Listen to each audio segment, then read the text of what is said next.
coming and joining the broadcast or joining the webinar, it also means we're recording. Okay, can you hear all the noise behind me? I mean, I hear that there's somebody in there, but it's not invasive. Because it seems really loud to me. I feel certain we have the same chair, but yours is in better shape than mine. You haven't seen the bottom of it where Twilight chewed it when she was a puppy. Oh, okay. Well, yeah, I don't have dog, but I mean, like, we have like the same chair, but it's like, mine's well. It's comfy, isn't it? Yes, it is.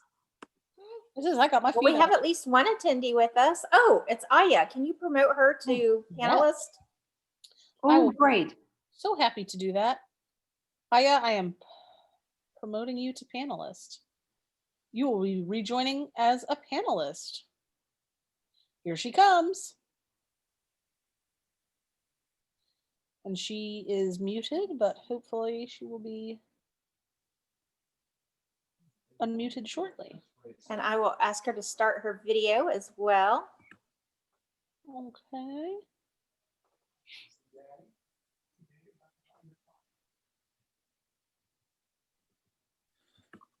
I can't ask her to unmute. I don't know if you can do that. Oh, Jessica. maybe I can. All right, I just clicked it, so we shall see. Like maybe I can also unmute her. I don't know.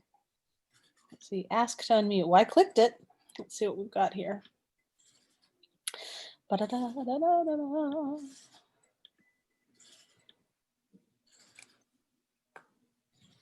Well, I clicked it, but I don't know if she can. Let's see. Let me. Bum ba bum bum bum. Ayya, if you're having any difficulties if you move your cursor to the bottom of the screen, there's a chat box, and you could type in the chat box to us and tell us what difficulties you're having. I'm saying, tell us if you're unable to unmute. We have a bid for the monster.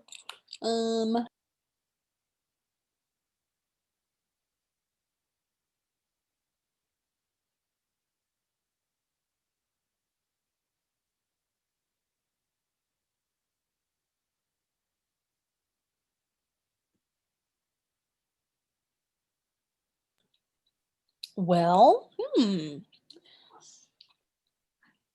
perhaps Ayya, perhaps you could leave and rejoin. Maybe that would close the loop or on what's happening here.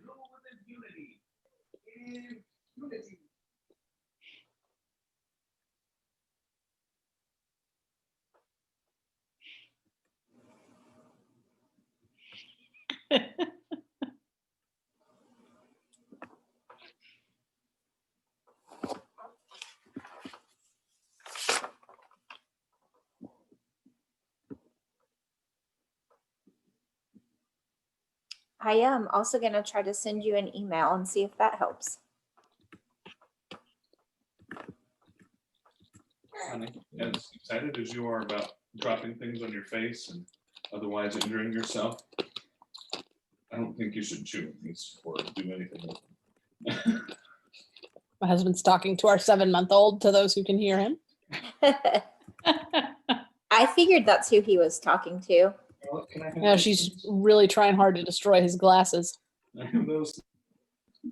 There she is. Oh, yay. Yay. Hello. Hello. You have to unmute, Ayya.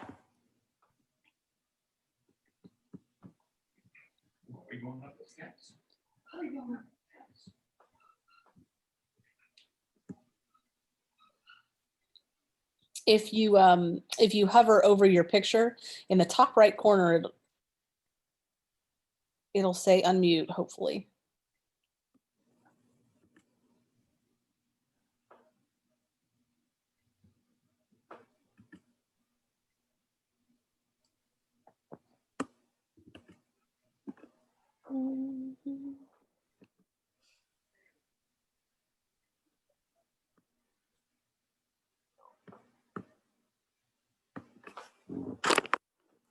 Oh, for somebody.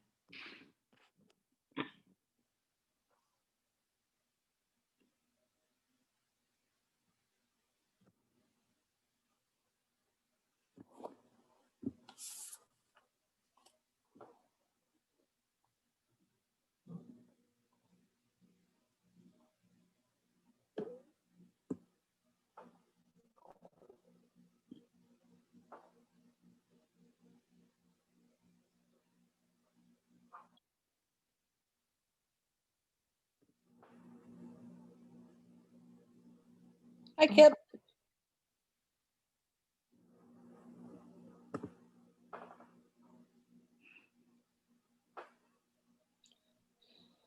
Well, Jessica, my unmute is in the bottom left-hand corner. Right. There she is. Yay.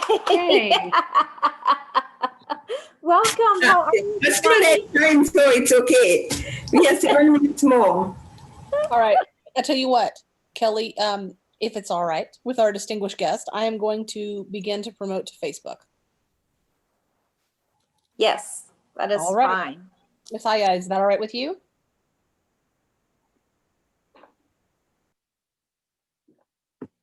All right, I'm gonna broadcast. Here we go. All right.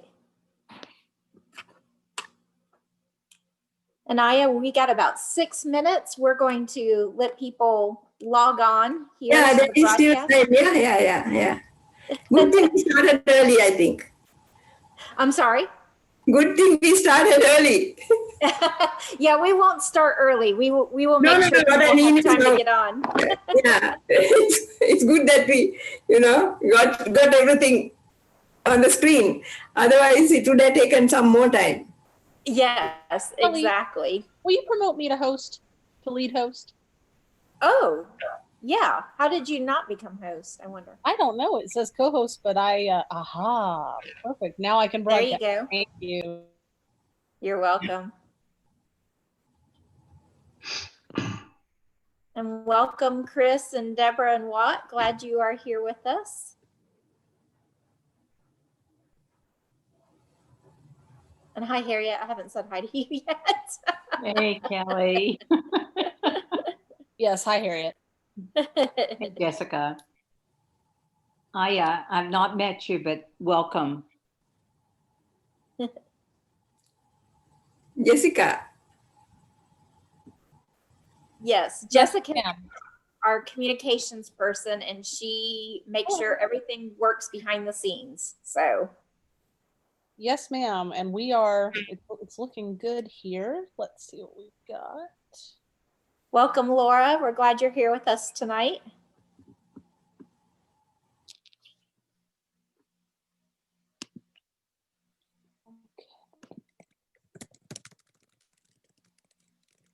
I believe we are live now. I was ready to say, I haven't seen it come across my screen yet, Okay. Well, but I can check on Facebook and see if I see us yet. all right. Here we go. All right. Pushing the button. Oh, yep. It looks like we are. Oh, that's what I love. At least I see live on Facebook at this point. Well, thank Hi, goodness. Julie. Glad you're with us tonight. Hi, Julie. And I am going to flip to some emails I'm getting of people trying to get on. Me on Facebook at this point. All right. Well, thank you. Hi, Julie. Glad you're with us tonight. Okay. Well, I am going to turn off my camera, turn off my microphone, but do let me know if you need anything. I will be here quietly in the background. Also, it looks like we have a hand raised in the chat. Chris has his hand up. All right. Thank you. Hmm. All right. Chris, if you can just type your question into the chat box. If you need to know where to find the chat box, if you go, usually it's at the very bottom of your screen. There will be a bar that comes up and you can click on chat and you should be able to... Are you asking me to do that? Oh, no. One of our participants. Okay. You're fine.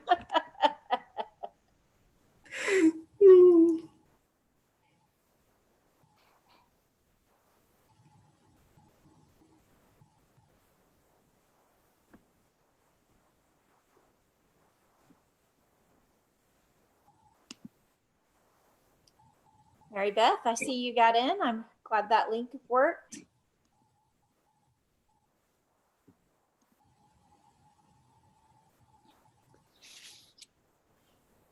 We got about 2 more minutes and we'll get started. Chris, I'm hoping you have found the chat box.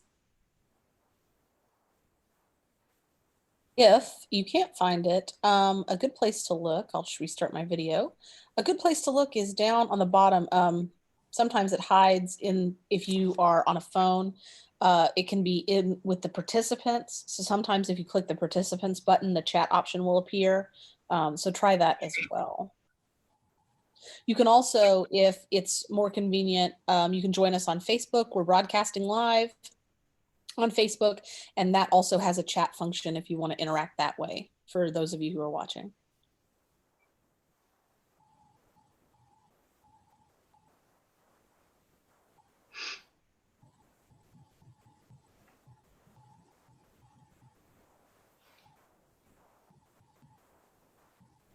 Hi, Fran. Glad y'all made it on.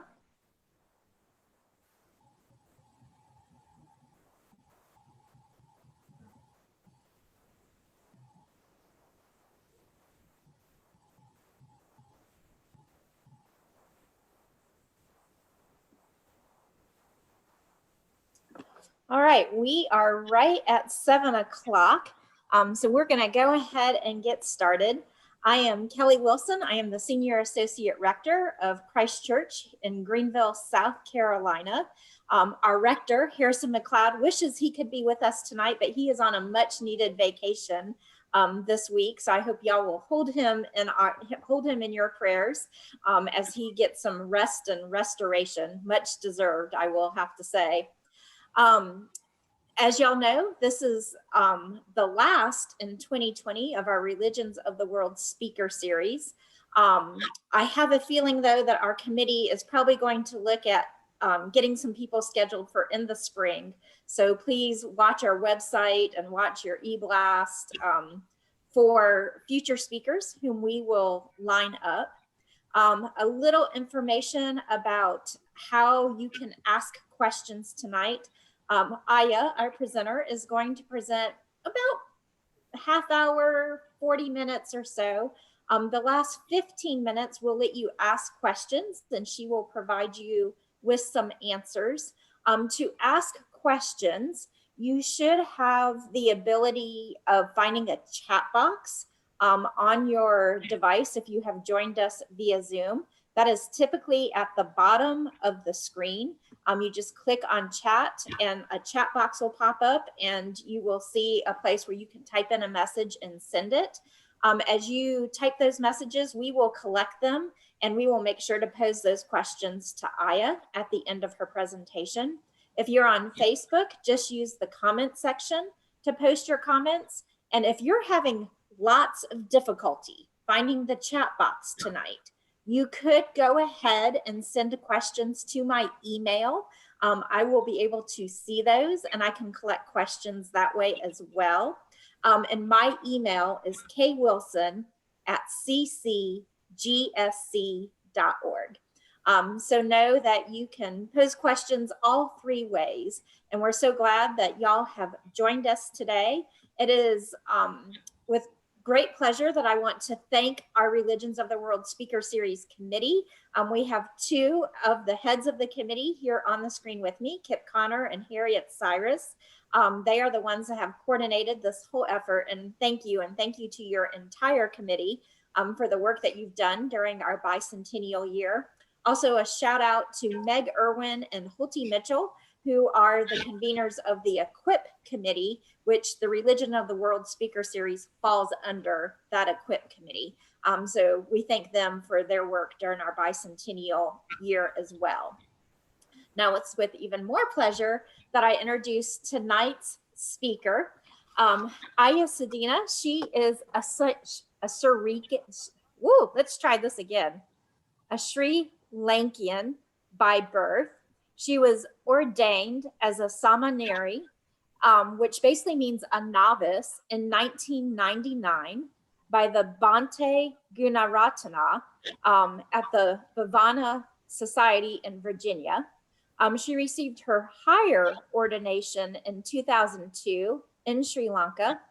In lay life, Ayya served as a teacher in government schools and as a lecturer in English at the Government Teachers Trainer College, and later under the Higher Education Ministry in Sri Lanka.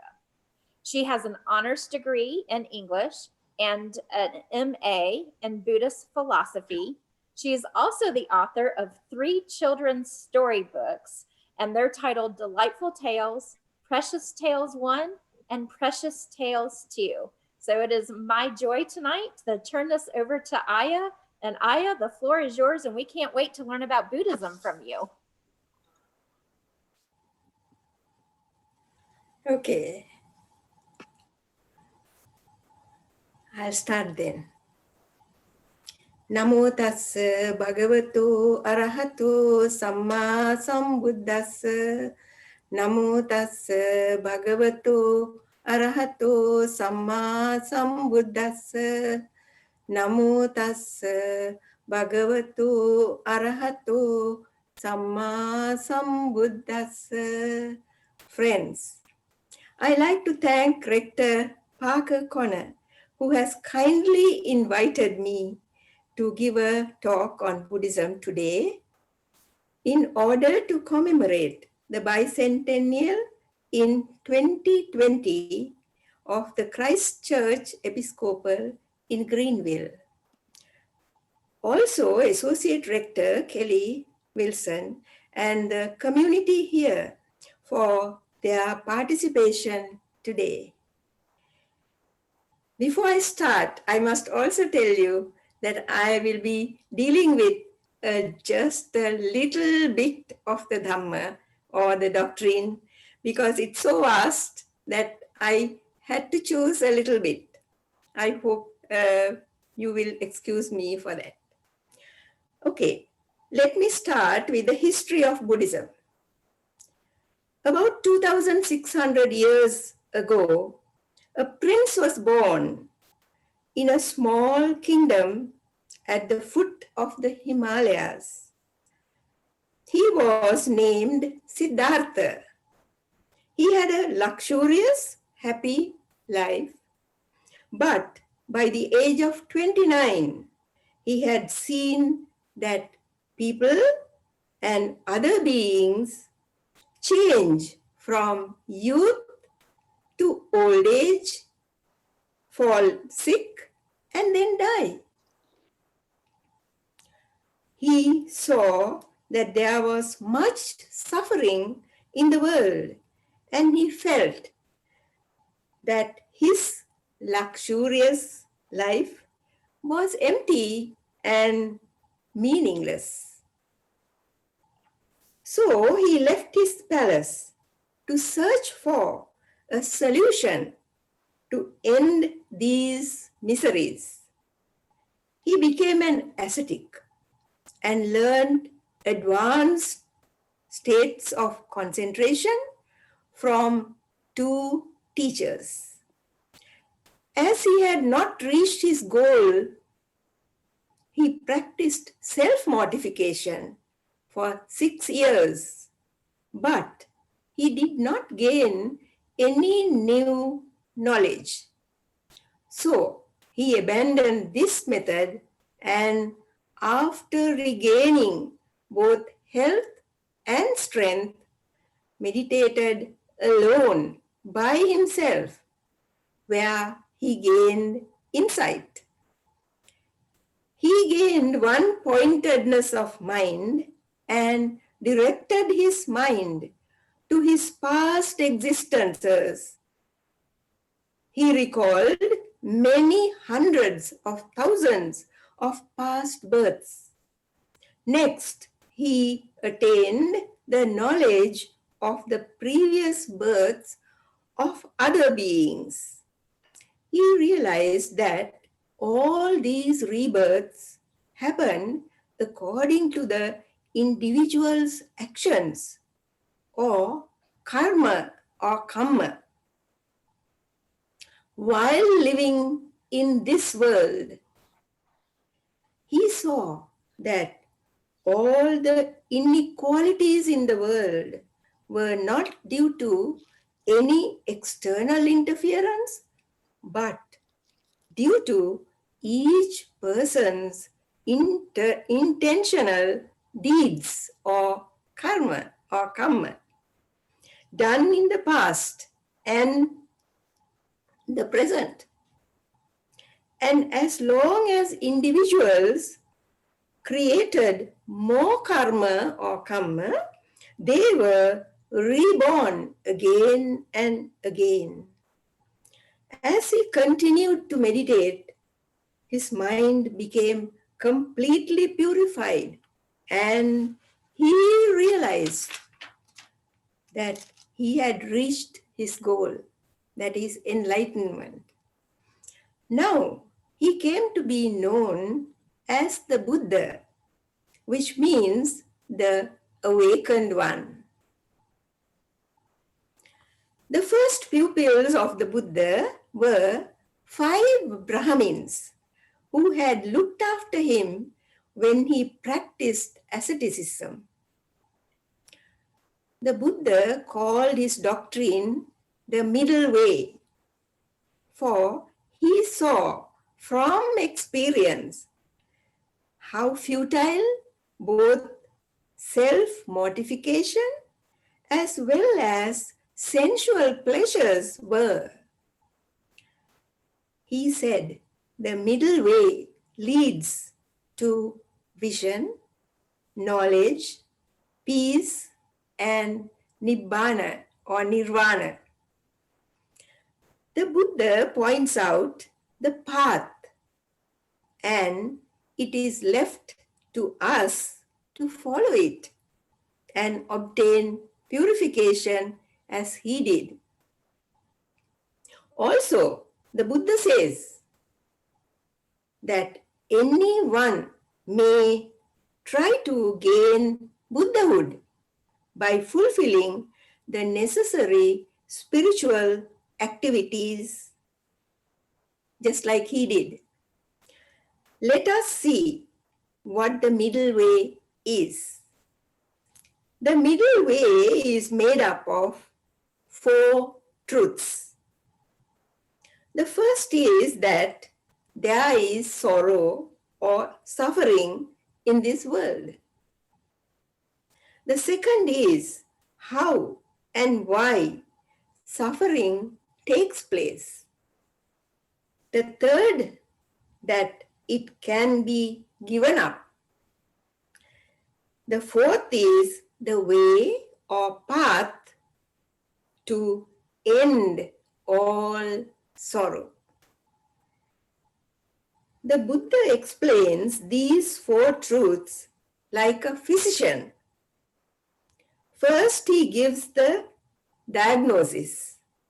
That is, that the world is founded on suffering, and suffering is a universal fact of life, which we should see and understand. Then he gave the cause of the disease, that is craving. Then he describes the cure for the disease, which is nirvana or nibbana. Finally, he prescribes the remedy, which is the way or path to end all sorrow. This path has 8 factors.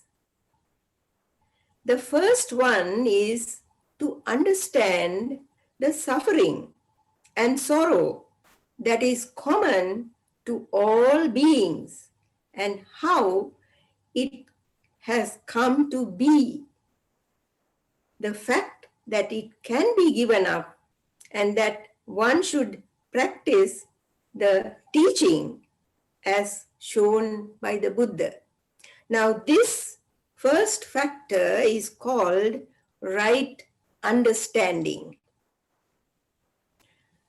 The second factor is to set one's mind free from lustful thoughts, angry thoughts, and cruel thoughts.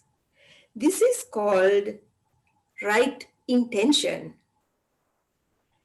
The third factor is to be truthful, not to be harsh in speech. This is right speech.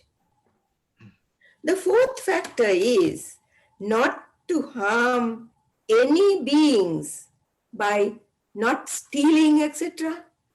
This is called right action. The fifth factor is not to gain a living by killing or stealing, etc. This is right livelihood. The sixth factor is to put forth effort in the practice of the Dhamma or the teaching. This is called right effort. The seventh factor is to be mindful in one's daily life and to know what you are doing when you are doing whatever you are doing. You must know that you are doing that. That is right mindfulness. The eighth factor is to meditate and bring your mind to be in a concentrated state. That is called right concentration. The essence of all the discourses given by the Buddha in his 45 years of teaching are found in the Four Truths and the Eightfold Path. So I'll be dealing with the Four Truths and the Eightfold Path. Actually, I don't think I can go into any more of the teaching. Only this that I can do. But I will give you a little more in detail about this, what I have just now mentioned. So, now if we look at the Four Truths in detail, the first truth deals with sorrow or suffering.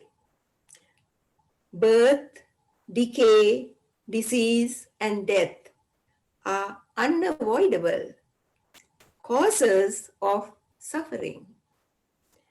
Not to get what one wants or desires is suffering.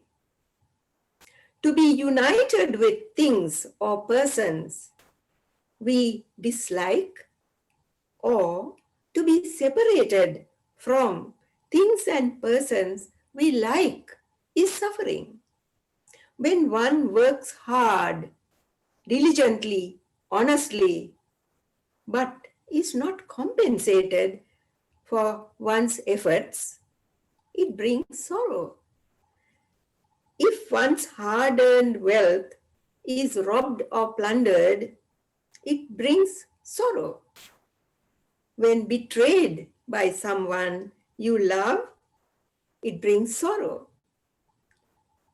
I'm sure you can think of many, many more things that cause suffering or sorrow. All of us have felt sorrow in one way or another at some time in our lives. So now I will go to the second truth. That is the cause of sorrow. This is due to attachment and craving. Not only craving, but also attachment. Through the senses are the eye, ear, nose, tongue, and so on, The mind is also a sense. And mind, beings are attracted to sense objects like form, sound, taste, and so on. But also they seek enjoyment from them. These delightful objects or the pleasure that one gets from them does not last.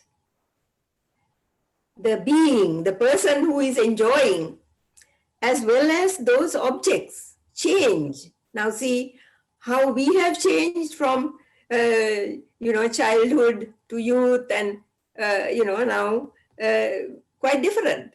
So change. So the happiness is also momentary. If one enjoys these pleasures with wisdom, one should avoid craving, attachment, and not misuse the senses. It is the craving that leads beings to rebirth. Dependent on craving, one creates both good and bad karma or karma. This craving can be also for mental states like thoughts, ideas, feelings, emotions, etc.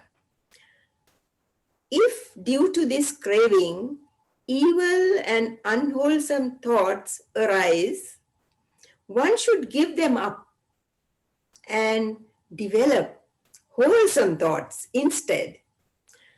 Miserliness, too, is due to craving, for one craves for what one does not have, and when one possesses it, guards it selfishly. Such a person cannot be generous. Now the third truth is that this craving can be given up. When craving is totally eradicated, this results in attaining Nibbana or Nirvana.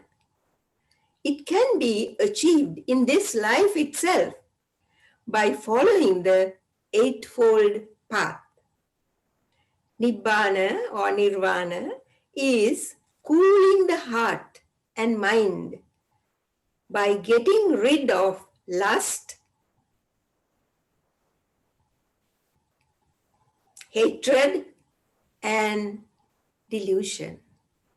These are the three things that burn us and will not allow our hearts and minds to cool. Nibbana has to be realized by meditation. It cannot be understood through the senses because it is something beyond the senses. The fourth truth is the way or path to end all sorrow.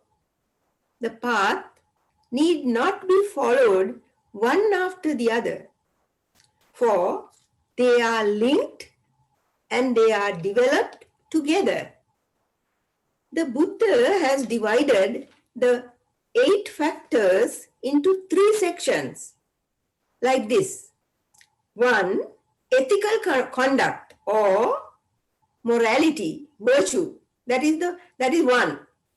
Then mental discipline, that is the second one. Then wisdom. The 8 factors are divided into these 3 sections.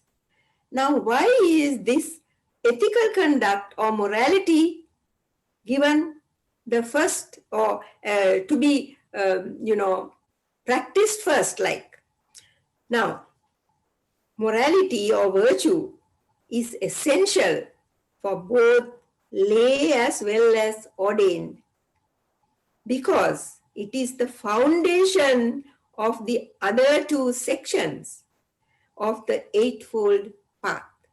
Now, like having a foundation for a house, if the foundation is not strong and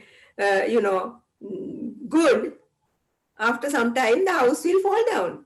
So in the same way, just by going for meditation and then trying to meditate without virtue, morality, without practicing those, one cannot attain very, very far, we cannot go very far in meditation. The aim of morality is the control of our speech and physical activities. Virtue aids the cultivation of concentration and helps to calm and steady the mind. These moral principles aim at making a secure society through unifying everybody with understanding among people. Now, let us take these, the eightfold path or the 8 factors in this order. That is the ethical section, then the mental section, and then the wisdom section, right? Now, first the ethical section or morality consists of three of the factors: right speech, right action, and right livelihood. Now we first take the right speech. What it means is to abstain from falsehood and to speak the truth, to abstain from tale carrying, which brings about conflict and disharmony, to abstain from harsh and abusive speech, and instead to speak kind and refined words, and abstain from idle chatter and gossip. We should use speech for our own and others' welfare. If people are thoughtful and gentle in what they say and more accurate and sincere in what they write, much trouble and misunderstanding could be avoided.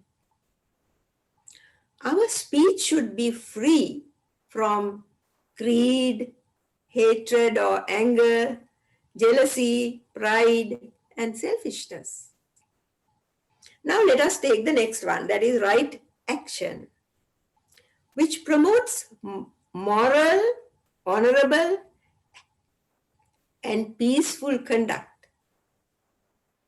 Now, practicing the 5 moral rules, they are called precepts or guidelines. They are of not killing, but saving, showing compassion and kindness, not stealing, but respecting others' rights and ownership,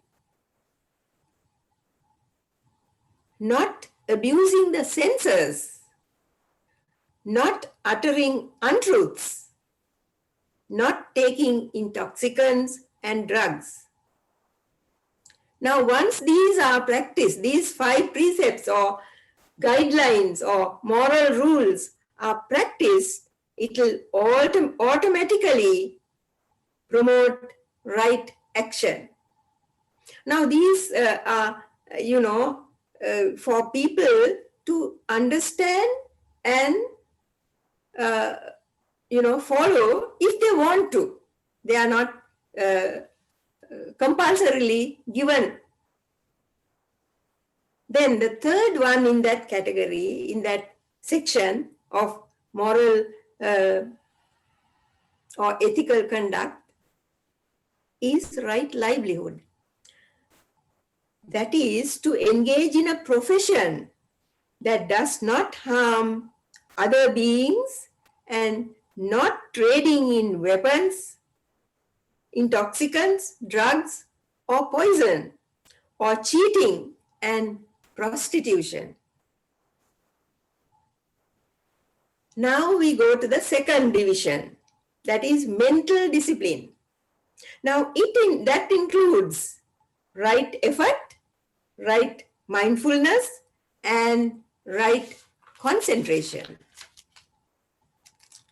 Right effort is to use one's energy to prevent evil, unwholesome thoughts from arising.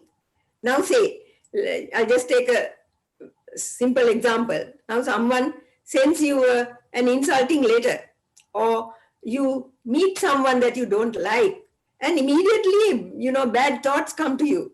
Something that happened in the past or some such thing. When that happens, immediately you crush it down and not allow it to come up, so that your mind is free. Then the second thing is to abandon any unwholesome thoughts that have already arisen. You might be having some bad thoughts about somebody or about something or whatever it is. So to abandon them, not to keep them with you. It's a burden, The third thing is to develop wholesome thoughts that have not yet arisen. Now, there are some, not that people are bad, all people are good, but there may be certain things that they don't do. Like, for instance, now say, if there is someone who is very acquisitive, then that person will only acquire, take, buy or whatever, but never be generous enough to share with others. So now here what it means is, what have not arisen yet, you try to develop them. Then the last one, that is the fourth one in this section, is to maintain the good and wholesome thoughts that are already in the mind. Even a bad person will have certain good qualities. So it is good to at least maintain the ones that you already have. But we have to try and get all these four into our system. Now, the second one in this section is right mindfulness. Now, I must tell you before I start, right mindfulness is one of the most important factors in Buddhism. It is almost like, the way to Nibbana or Nirvana. Because if one is mindful, that person will soon attain Nibbana. So anyway, let us see what this is. That is right mindfulness. To be fully aware of one's behavior and recognize any weaknesses or strengths, mindfulness, to do this, mindfulness is necessary. To think properly and see the ideas as they arise in the mind, whether good or bad, mindfulness is essential. Because without mindfulness, you will just go on, thinking bad thoughts or good thoughts, maybe good thoughts also, but without being aware of what the thoughts are. So mindfulness is very important.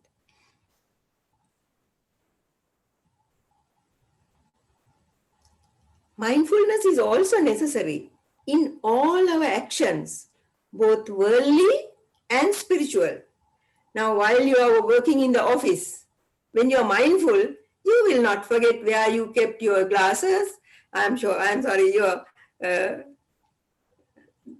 Your spectacles or glasses, I don't know. Anyway, or your keys, car keys or something, everything will be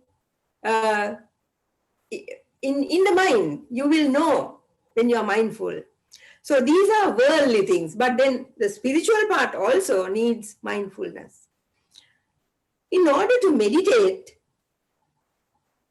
attain concentration, calm and tranquility, and also to understand life as it is and live correctly, mindfulness is necessary. Now, when I say to understand life, you see, many people do not understand what life is. So to understand life also, mindfulness is important. This is the factor that helps us to control our mind and body and finally attain Nibbana too, Nirvana too. Then the third factor in this section, that is the mental section, is right concentration. This is a mental state. Concentration fixes the mind well and does not let it to move or be disturbed. You know, when we are meditating, when we have concentration, we will be able to sit for many, even hours. So the correct way to concentrate keeps the mind well balanced also. When other outside defilements set in during meditation, right effort and right mindfulness helps to get rid of these defilements and maintain concentration. So you can see, for concentration to take place, right effort and right mindfulness are helpful. They are like friends. So these three come together when we meditate. When well concentrated, the mind is able to see things as they really are. Otherwise, we see what is in the mind. You know, we don't see the actual thing, whatever it is in front of us. It's only when the mind is controlled by concentration and mindfulness that it will be useful. It'll bring happiness too. Why happiness? Because you yourself know that you are not making the mistakes that you might have made if you were not mindful. So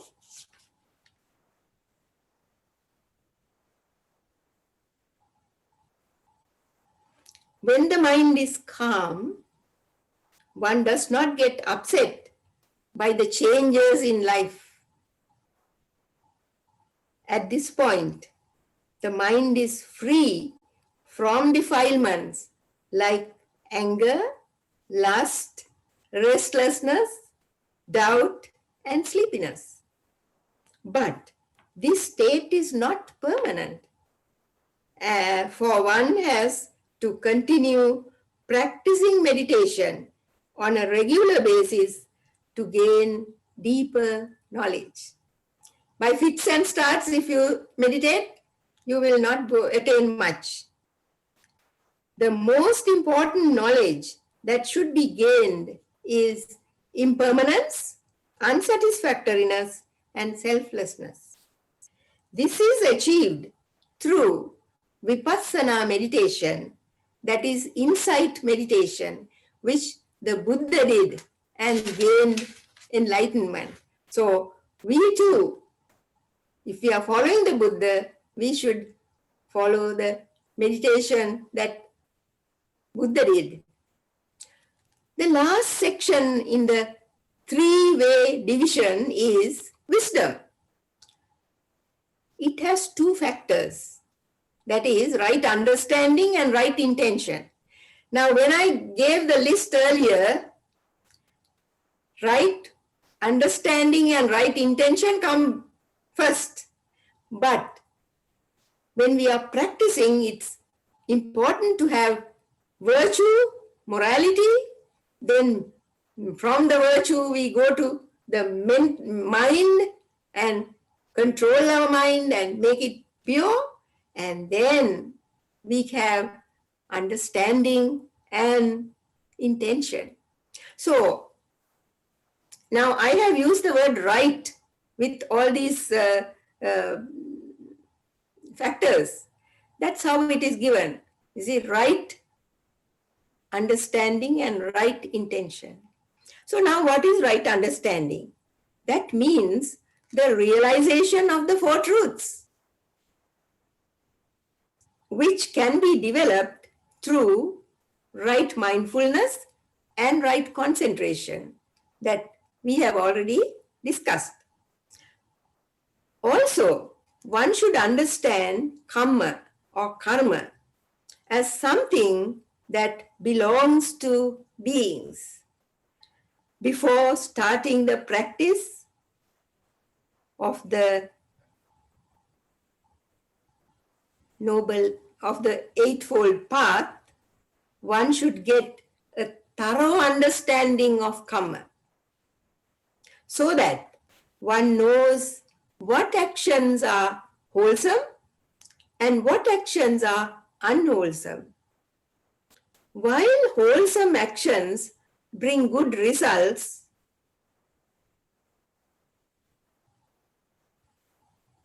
unwholesome actions give rise to evil consequences that lead to suffering and unhappiness. For a kammic action, now when I use the word kammic action, I hope you understand that is an action or the result of the action that is due to karma, right? That is what a kammic action. For a kammic action to give results, one must have four things must come together. That is the intention to do it, then plan it, then perform the action, and it should succeed. Now, when I say this, it is not only about bad karma, but also good karma.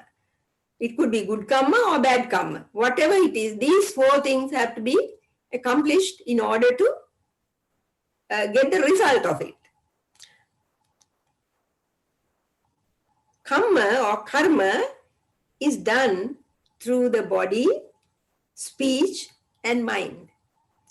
The Buddha realized these truths when he did insight meditation, known as Vipassana.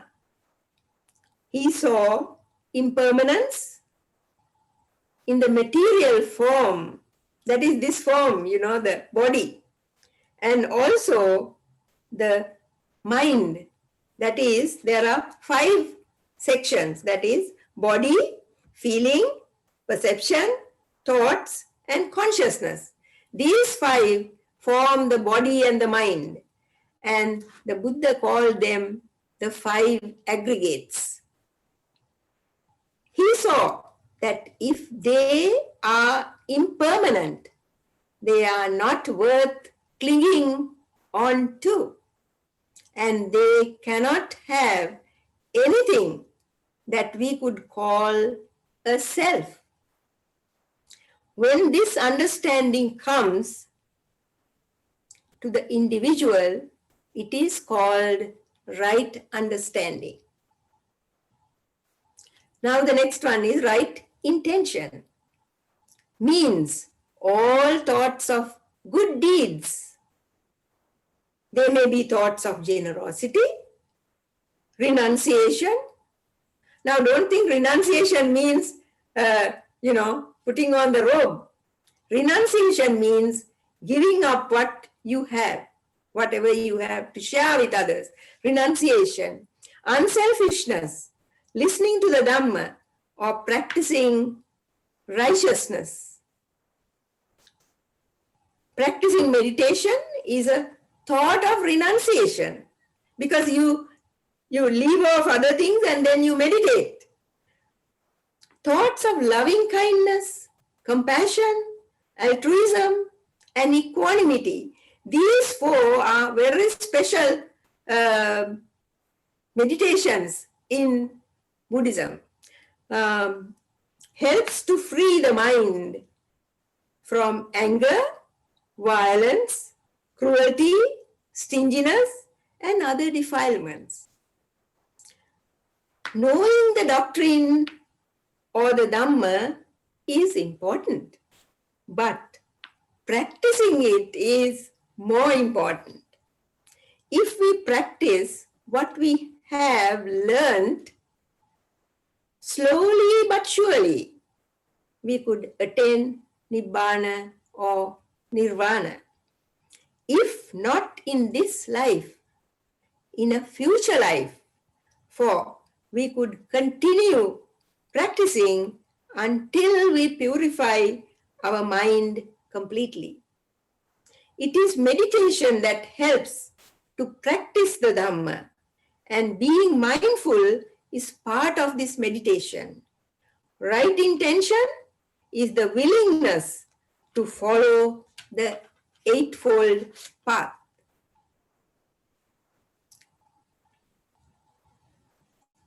The Buddha was a social reformer. He was against the sacrifice of animals and taught the value of life and the benefit of cultivating loving kindness and compassion towards all living beings.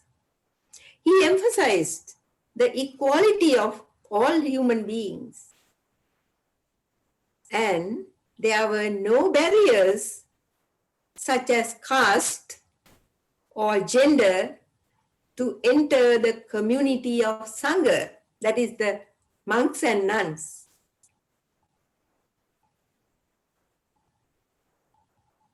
He taught that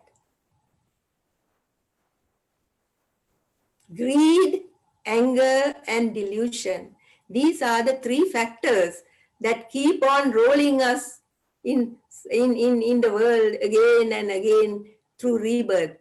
You see? So these three things, greed, anger, and delusion, are hidden forces in human minds. And because of them, we perform wrongful deeds. We trust the Buddha and his preaching, and therefore, as lay people, we practice the 5 precepts or the moral rules or guidelines, as I told you, daily, and meditate regularly. And on special days like the full moon and the new moon, we go to temple and practice 8 or 10 precepts. Listen to Dhamma talks, meditate, discuss the Dhamma, and spend the day in the temple with other activities like, rituals, little rituals like lighting lamps and so on and so forth. If so inclined, we can join the community as bhikkhus or bhikkhunis, that is monks and nuns, and practice more vigorously and diligently to achieve our goal, that is Nibbana or Nirvana.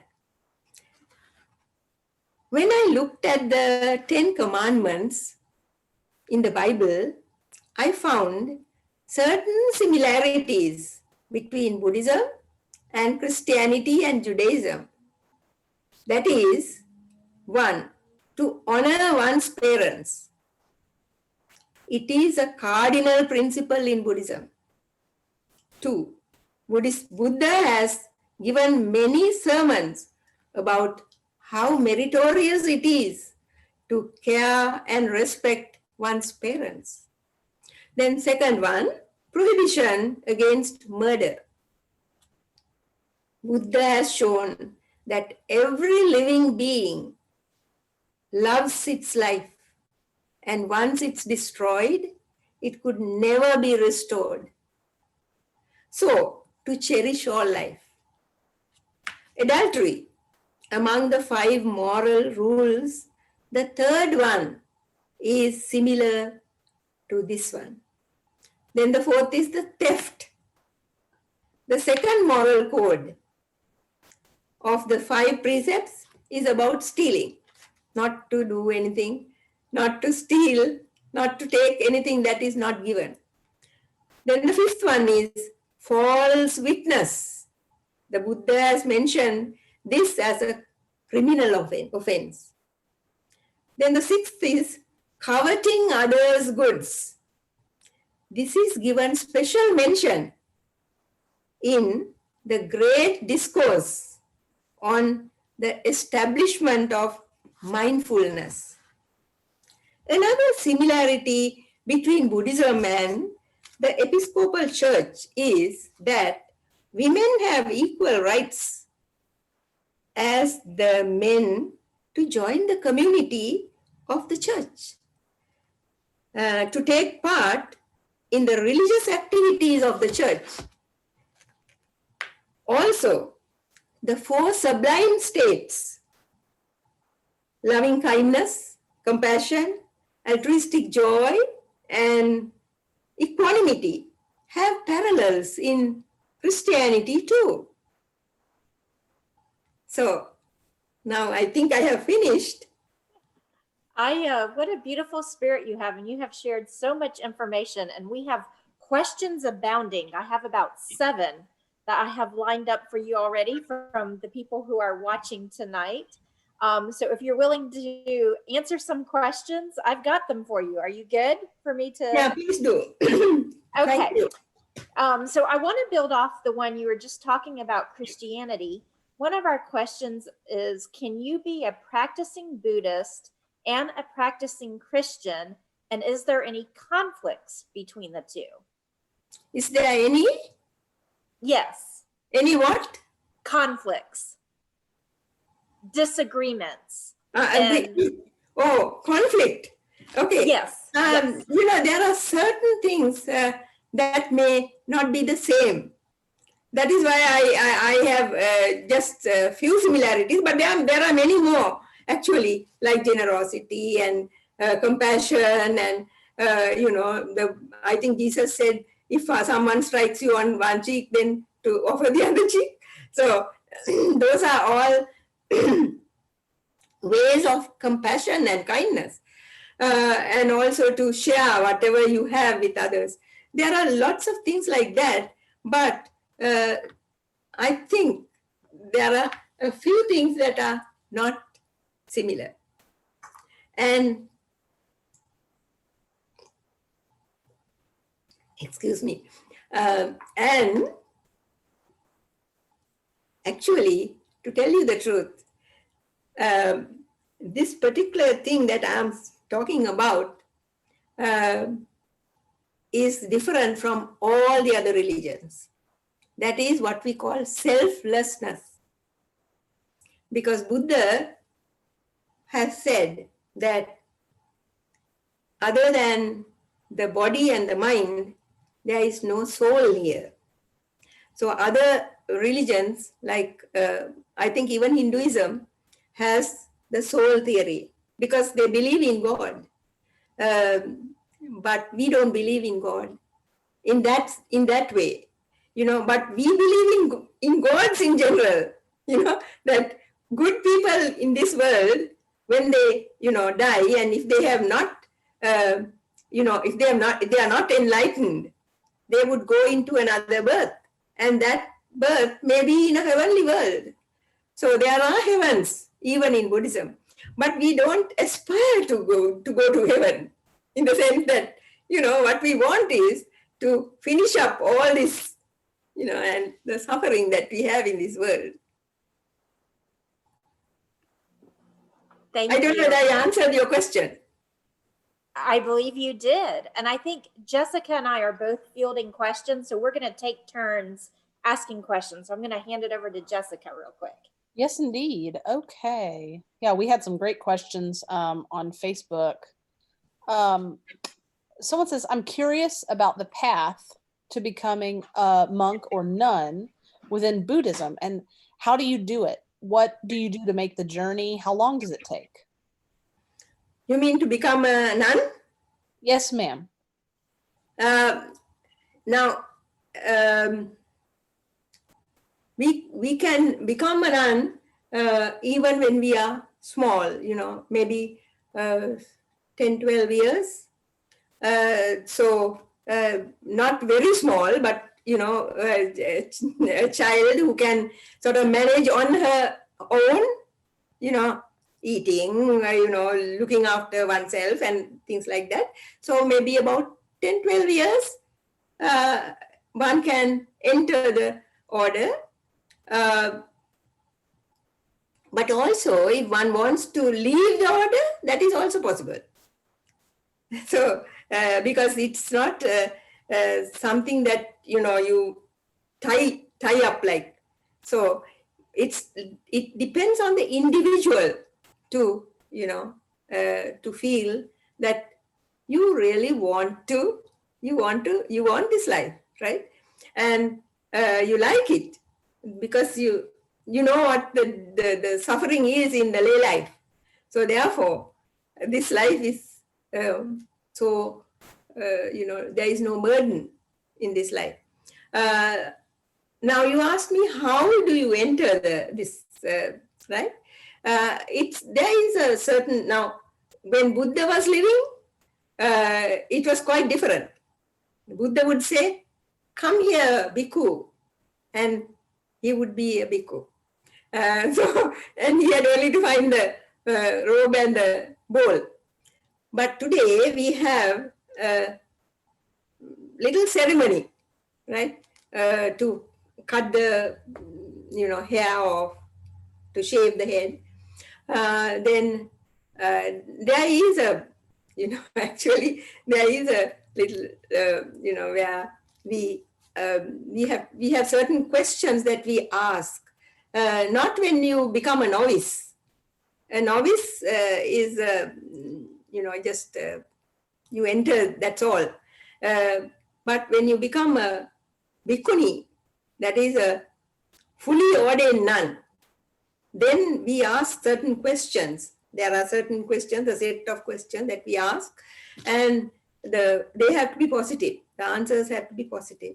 And then they have to bring their, it might be given from the temple, whatever it is, they bring the robe folded up nicely and all that, bring it, and then there is a preceptor, a preceptor, teacher, right? So you give it you give the robe and whatever, the clothes and ask for ordination. You ask for ordination, and then the preceptor gives the ordination by, there are certain stanzas that have to be, said both ways. And then that is how you become, even for a novice, that is how it is done. You offer the robe, and then the teacher sort of gives it back to you, and then you dress up and come, and then you take the precepts. There are certain precepts that you have to take. You understand the word precepts, don't you? It means the rules, like moral rules, guidelines. So that's how it is done. Approximately how long does it take? How long? Yeah, is it years of study, or is it? Oh yeah, once you enter as a novice, you start studying. You study the scriptures, the chanting, the way things are done, and so on and so forth. All those things are done after you. The thing is, before you become a novice, there is a certain period that you have to spend it's called anagarika, that is in white. You don't have you don't get the robe, you dress in white, and sort of away from home. You come to the temple and you stay with the teacher, studying and getting to know. And within that period, if that person is disgruntled and not wanting to become a bhikkhuni, it's perfectly all right, can go back. But once that period is over, that person is, more educated, more mature in the Dhamma. So then but even then, it takes a long time to really understand and, meditate and do all those things. And then does, the last follow-up to that question is, and then do all monks and nuns shave their heads? All nuns, of course, yes. And then why is that? It is part of the routine, but at the same time, you see now, when we have long hair, now I had long hair earlier, but then by the time I was getting ordained, my hair was short. But anyway, when you have hair, it might be a source of beauty for one reason. And we are not concerned about the beauty of this, of this name and of this body and mind. That is one thing. And the other thing is, there are, lice and creatures might grow in the hair, right? And that might be a real disturbance, you won't be able to, because of the impurities. But if you are clean and all that, that can't happen. But I think the most important factor is the sort of not to be, not to think of beauty. Now, hair is also part of the beauty as such, isn't it? So, of a woman, especially. Oh, for sure. Thank you. Ayya, one of the questions we have is, when nirvana is reached, do new lives stop? When you reach Nibbana, that's what you mean? Yes, when you reach Nibbana? nirvana, do new lives stop? So in other words, there's no more reincarnation. Yeah, now it's like this. When you attain Nibbana, now when Buddha got enlightened, at that point he attained Nibbana. When he was enlightened, he attained Nibbana, and after that he lived for 45 years, right? But that was as an enlightened person, and he was not the only one who was like that. There were many other bhikkhus and bhikkhunis, right? Both men and women who had entered the sasana and who had become enlightened. So that they lived, until their life was over. But as you asked me, if they are enlightened, they will not get another rebirth. Why? Because they have, given up or entirely eradicated lust, hatred, and delusion. Those are the three things that you have to, get rid of. Very difficult.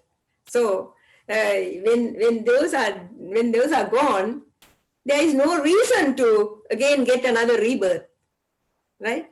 You get a rebirth because you want it.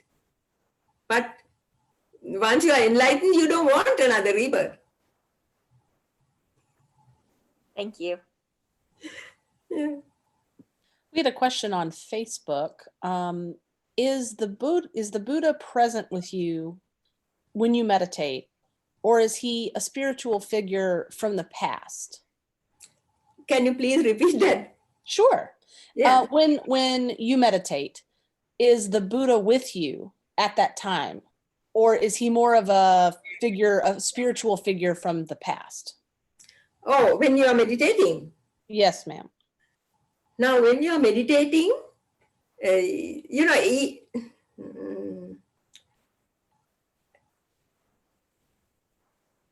now the presence of the Buddha is not necessary for us when we meditate. We meditate to get rid of our defilements. You see, we also have defilements.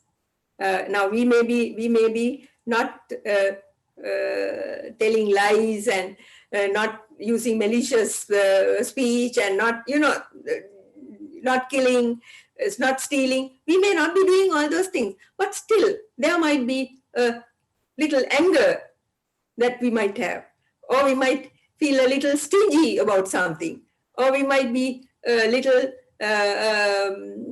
greedy about some food, right? What I'm saying is, still there may be certain little defilements in us. So what we meditate for is to get rid of those defilements. So for that, we don't need the Buddha to be in our presence. And the Buddha cannot be in our presence unless it is an imaginary kind of, vision that we bring forth with our mind, right? So there are certain people who can do that, but not everyone. And it is not necessary. Thank you. Because of time, I think we're going to just have 2 more questions.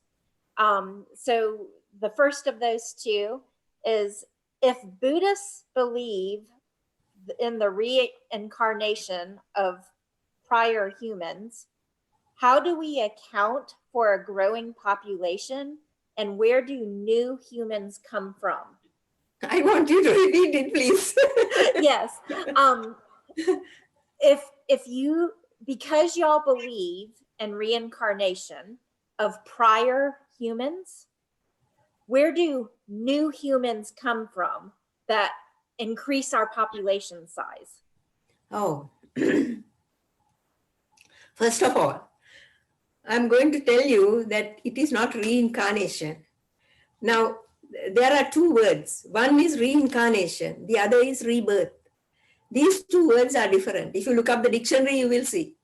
Reincarnation means there is a soul, and that soul is what goes into the next birth. But in rebirth, there is no such thing, right? So, now that's the first thing that I have to tell you. And then now you ask me, how do people, how do more people sort of get the population increase, right? Now, in Buddhism, we believe that there are certain creatures that, now there is this world, right? The human world. But according to Buddhism, Buddha has said there are, many other worlds. 2,600 years ago, Buddha said that. And now scientists are saying it. But, so that means there are creatures in those worlds. There may be some of them deities, like, heavenly deities, or maybe they are of much lower status. But whatever it is, there are many other worlds. That is one thing, right? And then in this world itself, there are many animals, haven't you seen? And according to Buddhism, even animals can be, before becoming an animal, that animal could have been a human being. And due to the bad karma, went into the lower birth, right? So that, now that particular, animal, if there is some animal who is good and, who doesn't sort of create more bad karma for itself, it can again become another human being. But maybe that human being may have done earlier, before becoming an animal, might have done certain good karma. You see, like generosity, caring for sick, and looking after the parents or whatever, and those good qualities are there as good karma. But that being became an animal because the bad karma was more strong, so that the bad karma is the one that first came to that person, and therefore that being became an animal. So there are many, many in the world, many beings in the world. And so therefore it is not a surprise when the population increases, right? But not all the human beings who come into the world are the same, are they? No. Well, So you can see that's how Christians karma would works. say yes, so that's a little bit of a different. I mean, the same in terms of us all being good, we would say. It's interesting. Did you ask me another question? Oh, no. Just commenting on what you said. Thank I you. didn't get it. Can you please say what you said again? Oh, Christians believe that we come different in terms of having different gifts, but that we all come good. Like in our creation, we're considered good. And then we're given gifts that define us and make us different and unique, that we're to use for God's glory. That's a little bit of a difference. It's interesting. I have 100 more questions I think I want to ask you after that. But since we have to limit, I'm going to turn it to Jessica for one more. Yeah, okay. So the last question is, if we want to know more about Buddhism, where can we go in Greenville to find out more? How to find out more? Yeah, where can we find out more about? I'm sure there must be books in the library, right? Oh, sure. But I guess we meant, I guess the question was really more like, is there a center that we could go to in Greenville, or, a temple, or is there a place that? Yeah, now if you go to a temple and then, discuss with the monastics who are there, you could get more information. And there are books that are freely given, some of them, of course, to be borrowed. But these things are possible. Is there a location in Greenville that people could come to? Now, some of them used to come here, but the thing is now with this COVID, we have stopped all visitations. Now, only a few people sort of bring dana for me. Dana means the food, right? So other than that, sort of we don't have any programs. Otherwise, we used to have meditation and gatherings, and many people used to come, and discussions, sutta, Gotcha. discussions of the sermons that Buddha gave, and so on and so forth. Now we can't do any of those things. Right. Where is the location once the pandemic's over? Pardon? Where is that location once COVID is over? You mean this place? Mm-hmm. Where is it? Now when I see you, I think, then. But it is, you want the address of it? But yeah, it is I think people would love to know. Yeah. Do you have an address and a website people can visit? It's called South Carolina Buddhist Vihara. So if you look up South Carolina Buddhist Vihara, you will get the location. I will post that in the Facebook comments. Perfect. See whether you can get it now.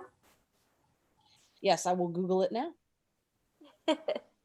Well, Ayya, thank you. You have been a wonderful and delightful guest with us tonight.